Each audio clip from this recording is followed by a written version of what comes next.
Hold on to your butts. Welcome back, Twisters, and hey there, hockey fans. Nick here, and today I'm going to rank the most miserable NHL fan bases. So, I actually have a custom formula that I put together here, but nonetheless, it's entirely subjective. It's just my take on the state of things right now, and I want to know your thoughts in the comments below. Which NHL team or teams have the most miserable fans at this given time? I just ask that you guys be respectful toward one another. I'm not here to start a fire or anything like that. I just want to explore this topic. I think it would be interesting to discuss. And of course, I welcome those of you who are new here to hit the red subscribe button down below and join the Twist Brigade. We are now over 2,000 members strong. And of course, we want to celebrate putting out interesting content like this. So here's how I put together my formula. So we have a total of 5 criteria that are weighted by different percentages, okay? So 40% of the overall score, the overall fan misery score, is based on recent. So looking at this past season and through the offseason heading into 2021-22. 20% is what I call historical, but that doesn't mean the whole franchise history per se.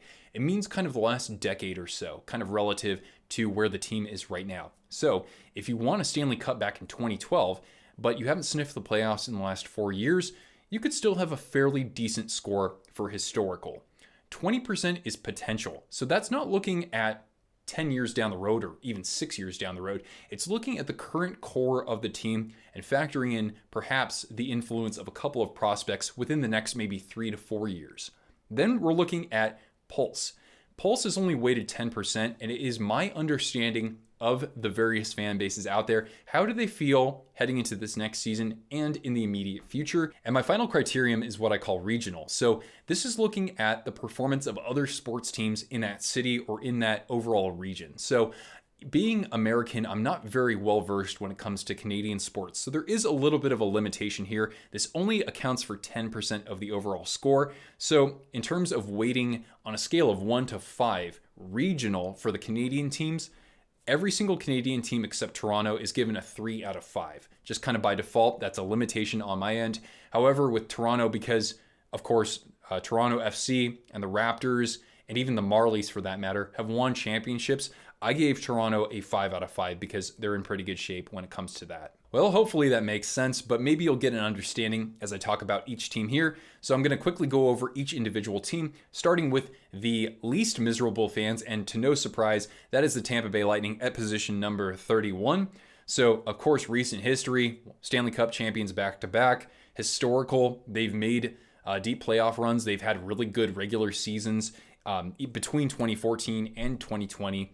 And so I have them at a 5. Potential, they could still win with the core that they have. They lost some players, though. That is of note. Fans, there's no reason why they shouldn't be happy with the way things are right now. And of course, Tampa Bay, we all know about the success of the Buccaneers and even the Rays as well. So that's why they're 31st. Okay, tied for 29th. So we have 2 teams here. First one I'm going to talk about, the Vegas Golden Knights. So, of course, they've made the Stanley Cup final 1 time, and they've gone to the conference finals a couple other times. Yeah, they lost Marc-Andre Fleury, but they still have a great core of players who are a lot of guys who are still in their prime and could compete for a Stanley Cup over the next few years. So that's why I have them where they are at 29th. And the other team I have at 29th is the Boston Bruins. Now, they have a Stanley Cup in 2011. They don't have any championships since then, but they've made a couple of finals. They've made deep playoff runs. The surrounding area has been fantastic for professional sports. There really isn't a reason to complain if you're a Bruins fan, in my opinion. But of course, if you're a Bruins fan, let me know if this team should be a little bit more miserable than I have ranked them. At 28th, I have the Colorado Avalanche. Now, of course, they haven't made the conference final or deeper in this recent history, but nonetheless, they're built for now and even for the future. So that's why I have them on here. Denver sports hasn't been all that great recently. The Nuggets have been pretty good though, but nonetheless, no other championships in the last 4 years or 5 years. Broncos right before that. Then tied for 26th, I have 2 teams here. So, and it's interesting because they've been coached by the same person at one point or another. The first team I'll talk about here are the New York Islanders, and you could argue that maybe they're the best chance at dethroning Tampa Bay here. So, of course, Barry Trotz, great team when it comes to defense and goaltending. Overall, solid group of forwards. I know that they're going to be in a tight cap space for the most part in the next couple of seasons, but they've done really well. And as long as Trotz is your head coach, I say, why not? Why can't they compete for a Stanley Cup in the next couple of years? New York sports haven't been in great shape anytime recently, but nonetheless, it's still been okay out there. The other team I want to talk about at 26 is Trotz's former team, not the Predators, but the Capitals. So good season last year. I know they've come up short in the past couple of postseasons in the first round, to be honest. But nonetheless, they got the monkey off their back in 2018. It wasn't that long ago. You could still have a couple of really good years ahead of you with the core. But beyond that, I'm not entirely sure. So that kind of accounts for things overall. When it comes to regional, the Nationals won a championship a couple of years ago. But other than that, not too many reasons to be excited for Washington sports overall, in my opinion. Okay, now at 25th. It's kind of not surprising to see them there because if I have the Capitals there, just below them are the Pittsburgh Penguins. Yeah, I don't think that Penguins fans should be all that miserable when it comes to recent history overall. They've got the cups for it. They might have overachieved this past regular season, but they had a great season overall. A lot of those players still return. I know they lost Tanev, and that kind of hurts, and McCann. But of course, as long as you have Crosby and Malkin for a couple of years, I know Malkin's going to be a UFA. This team should at least be competitive for a playoff spot there. So recent history favors this team quite a bit. Tied at 23rd, I've got two teams. So it's kind of the tale of two stories here. So I've got the Carolina Hurricanes. Now, good regular season this past year. Actually great, I should say. Sputtered in the second round to Tampa Bay and made a couple of questionable moves in this offseason. Losing Dougie Hamilton certainly hurts. And I think of the goaltending, I don't expect it to be much better, if at all. I think losing Nedeljkovic hurts a little bit, to be honest, but they still have a really good core of players, guys who are still in their prime for a number of years, or even haven't hit their prime, and guys like Svechnikov out there, or even Marty Necas. So I really like the way that Carolina is shaping up. The other team I have at 23rd, I can't believe I have them up this high, but it's the Los Angeles Kings. Now, not a great season this past year, but you look at the offseason that they had, bringing in guys like Danault, Edler, and Arvidsson. You look at the prospect pool. These guys are going to come up starting this year. I think that even the bottom six is a little underrated for the Kings. And Kopitar is still a great player out there. So why can't these guys get in the playoffs this next season and then build off of that in the future too? At 22nd, I have the Rangers. So the Rangers, they haven't been in the playoffs the last couple of years. They've gotten kind of close though, and they're building on that ever since that rebuild that they had announced. Things are trending in the right direction. They had a big offseason. They've got Adam Fox there, winning the Norris Trophy, Panarin, Lafreniere, Kapokako, Igor Shesterkin. This team is going to be a force to be reckoned with over the next couple of seasons, I would say. So that's why I don't think that they're that miserable right now. Number 21, I have the Montreal Canadiens. I think this was an interesting team to explore here. Of course, going to the final this past season when nobody expected them, even though I predicted them in the preseason to go to the final. What stings them, of course, is the loss of Shea Weber, and Price is going to require surgery. Of course, you have a couple of franchise cornerstones in the making, like Caulfield and Suzuki, and even Romanov on the back end. You have a couple of veterans there who might be good for maybe the next 2 or 3 years at the most. After that, I'm not entirely sure, but if this team makes the playoffs, then who knows what could happen. Coming in at 20th is a team that the Canadiens eliminated in the postseason this last year, and that is the Winnipeg Jets. So they played pretty darn well in the regular season, kind of performed above expectations the last couple of years, I would say. And, they had a good offseason as well, especially looking at the way that they bolstered their defense. So I think that this team could compete in that division for one of the top spots. And, all you need is a hot goaltender. So somebody like Hellebuck could catch fire in the postseason. I think that this team could still be built to win now over the next couple of years. At number 19, this is a team that has had a troubling past few years, but looking at the offseason that they had, this is definitely going to be a team to watch, and that's the Chicago Blackhawks. So this past season, not very good for them, but you look at the offseason, in comes Fleury, in comes Seth Jones. You look at some of the young players like DeBrincat, and looking at they traded him away. DeBrincat and Kirby Dach. And of course, Patrick Kane is still playing absolutely fantastic. You get Jonathan Toews back. You might be back in the playoffs. And who knows, this team could actually be good for the next couple of years, especially if Lankinen continues to build off of his successes from last year. At number 18, I have the Minnesota Wild. course, they had a really good regular season here. Lost a couple of pieces here in the offseason. Not entirely sure what happens with Kaprizov, but nonetheless, they still have a couple of good players who are in their prime or approaching their prime. So I think that fans should be cautiously optimistic going forward. Maybe the Wild are the best chance that Minnesota has at winning their first title in professional sports since 1991. Of course, the Minnesota Lynx would be the exception to that. Tied for 13th, I actually have 5 teams. This is pretty crazy. So the next 5 teams all rank the same. Another team in the Central Division I'll talk about first, the Nashville Predators, just had a great second half, and they've found their way into the playoffs when I thought that they were going to peter out. I think that that's going to come at some point, given the cap situation, given the way that some of the players like Duchesne and Johansson are starting to decline.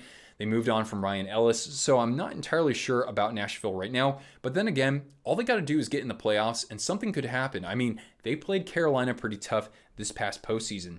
And then when you think of regional sports, the Titans have been pretty good the last couple of years. Okay, another team I'll talk about at this position is the Edmonton Oilers. So the last couple of years, they've been very consistently good in the regular season. They're built for the future in a sense when you look at, of course, McDavid and Draisaitl. They brought in Zach Hyman. But the fact of the matter remains, this team has one playoff series victory since 2006. So, time is certainly running out for the fan base in terms of having faith in the current makeup of this team, I think. Also at 13th, I have the St. Louis Blues. Now, they found their way into the playoffs this past season, despite a litany of injuries, I would say. They also won the Stanley Cup a couple of years ago. They still have some of the players that won the Cup on that team, but they are getting a little bit older. They still could actually compete for the playoffs the next couple of years. Not entirely sure about the immediate prospects that they have available. I like guys like Jordan Kyrou. Torrey Krug can add some productivity from the back end. Not entirely sure with the Blues, though. 2 more teams are 13th in my rankings. So I've got the Vancouver Canucks. Really bad season last year, but of course, you think of the troubles they had with COVID and the Pettersson injury. You think of the season before, they were a Game 7 away from going to the conference final. You look at that core of players, especially at forward, with guys like Pettersson and Besser and even JT Miller. You bring in Connor Garland.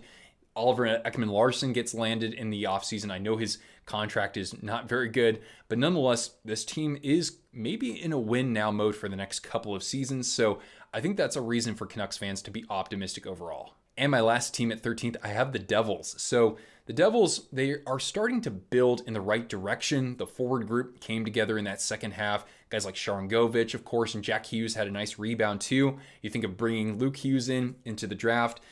You look at just how the team in the offseason was able to bolster their roster with some veterans like Dougie Hamilton and Tomas Tatar. Not entirely sure they get into the playoffs this next year. It's a really tough division, but nonetheless, they should be pretty competitive for a spot, especially if Blackwood plays like he did 2 seasons ago. Coming in at 11th, I have 2 teams kind of in different situations. So first of all, the Toronto Maple Leafs. So they've been in the playoffs the last few seasons, but of course they haven't won a round, and they haven't won a round since 2004.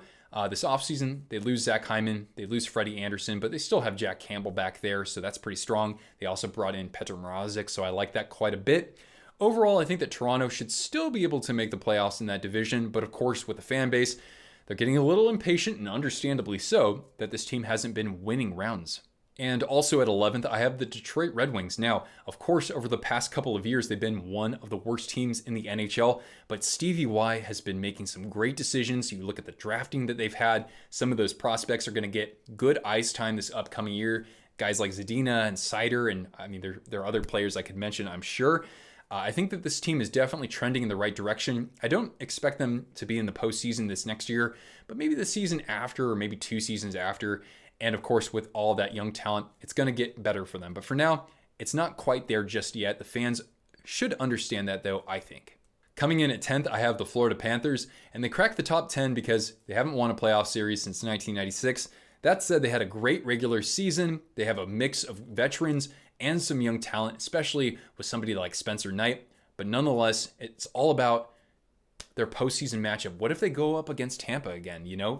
Florida could win the division, and Tampa could be 4th in the division. And even so, Tampa could win that first round matchup. So until Florida actually proves in the postseason that they're for real, they're still fairly miserable when it comes to my fan morale index, essentially. At ninth, I have the Ottawa Senators. Now, of course, the last few years have been atrocious for them ever since 2017, but they were making the playoffs in those years before. They have great young talent, and we saw some of that on display this past season. It's only going to get better for them for the most part. A little bit of a question with goaltending, but nonetheless, things are heading in the right direction with guys like Brady Tkachuk, Josh Norris, Tim Stützle, Brandstrom, of course, too. So I really like where the Ottawa Senators are trending. Don't know if they're going to make the playoffs this next season. I think fans are understanding of that. But, 2 or 3 years from now, this team could be toward the top of that division for all I know. Tied for seventh, I have two teams. The first I'll talk about here, the Anaheim Ducks. So the Ducks have been bad the past couple of years, clearly, but they have a very strong prospect pool. Some of those younger players are playing right now, guys like Terry, Steele, Maxime Comtois, of course. Lundestrom is another guy that you should be on the lookout for. John Gibson is still in his prime. I think that he plays much better than his numbers indicate. So I think that when you introduce somebody like Zegras into the lineup full time, the team's eventually going to overall build some confidence. Some of those young players certainly will. And I think that they could be pretty good maybe 2 years from now. Maybe not this upcoming season, though. The other team I have at seventh is the most miserable Canadian team. And I'm sure a lot of you guys will disagree with me, and that's totally fine. It's the Calgary Flames. So they haven't been winning that many playoff rounds over the past decade or so. This last season wasn't good for them at all either. You think of the loss of Giordano. Yeah, they can maybe make up for that in leadership with Tkachuk. But I don't know if they've done enough to really retool and revamp this team. The top six looks pretty solid. But overall, I'm unconvinced. I mean, Markstrom, nonetheless, I think can rebound. I hope he does because I really like the way that he plays between the pipes. But Calgary, I'm kind of still scratching my head with the way that this team is made up.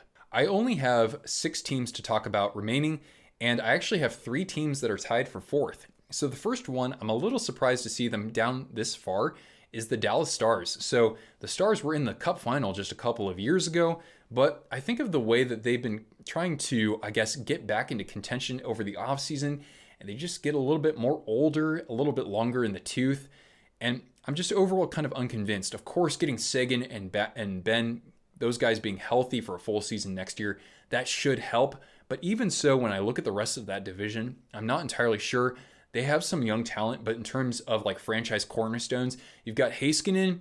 Who do you have beyond that? I'm not entirely sure. Of course, Roope Hintz, you could probably argue, belongs in that breath as well. But overall, I'm just not entirely sold on Dallas. Dallas sports in general haven't been that good the last few years either.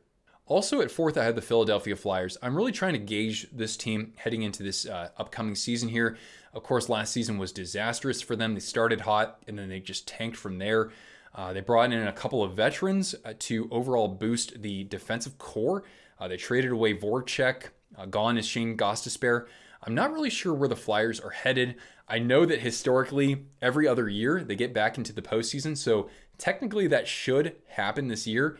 But looking at the makeup of this team and comparing them to other veteran-led teams in that division like the Islanders, Penguins, and Capitals, I just think that those other teams are kind of a cut above the Flyers. I mean, it would take a Vezina season from Carter Hart to get them back into contention. That's my thought. I have one more team that placed fourth in my rankings.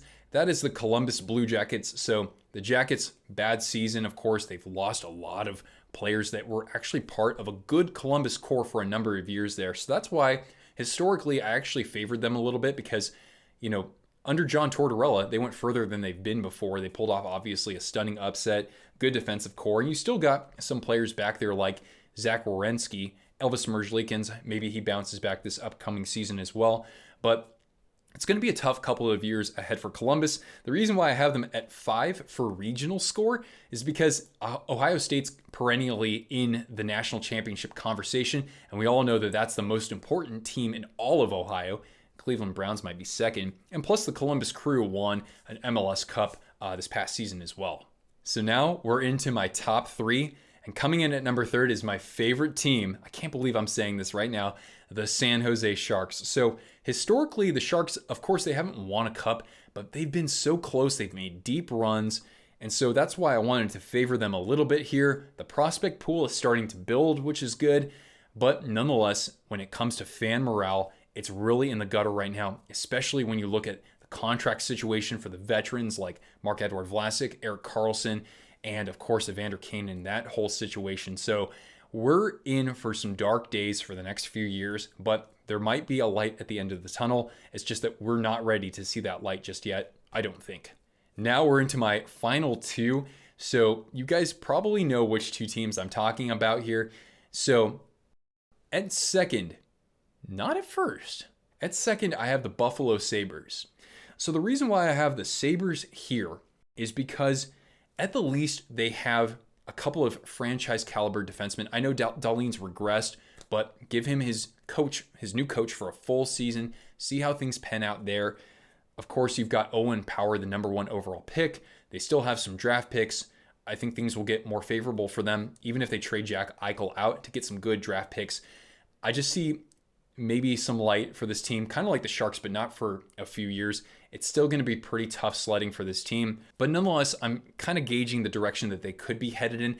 At least they have a couple of franchise pieces, maybe. Also with Buffalo, you have to consider that at least the Bills are getting close to making the Super Bowl too. So I think that Buffalo sports fans in general can at least be happy for a few months out of the year. Arizona, on the other hand, well, you had the Suns who made the final, which is pretty good. But Arizona sports otherwise is in a bad spot, I would generally say. So the Coyotes have the most miserable fans right now. You look at this offseason, of course, trading away OEL. That doesn't sound bad whatsoever, but you also traded away a franchise cornerstone in Connor Garland. Of course, Jacob Chychrun could be the face of the franchise going forward. But other than that, maybe Barrett Hayton. I'm just not really sure if Coyotes fans have much to be optimistic for over the next couple of years. They're tearing things down and rebuilding once again. I don't know if that there are going to be more rumors surfacing about this team possibly relocating. I don't expect that. And it pains me to see this, both of these right here. Buffalo has been in the NHL for 50 years. I have mad respect for Sabres fans with regards to just how much they love not only their team, but hockey in general. And Arizona, I know lots of good Coyotes fans out there, many of them who watch my videos here. So I hate seeing teams down in this spot. Of course, my Sharks aren't that far behind right now either. So there are my rankings. What do you think? What do you think of my formula? Constructive criticism is more than welcome. Just be respectful down in the comments down below. Let me know the teams that you think have the most miserable fans, and stick around for more content by hitting the red subscribe button down below. You can also see in the video description links to my social media. I'm on Twitter and Instagram. You can also see a link to our merch store. Thank you guys so much for tuning in. Once again, I'm Nick, and I'll catch you Twisters later. Ciao.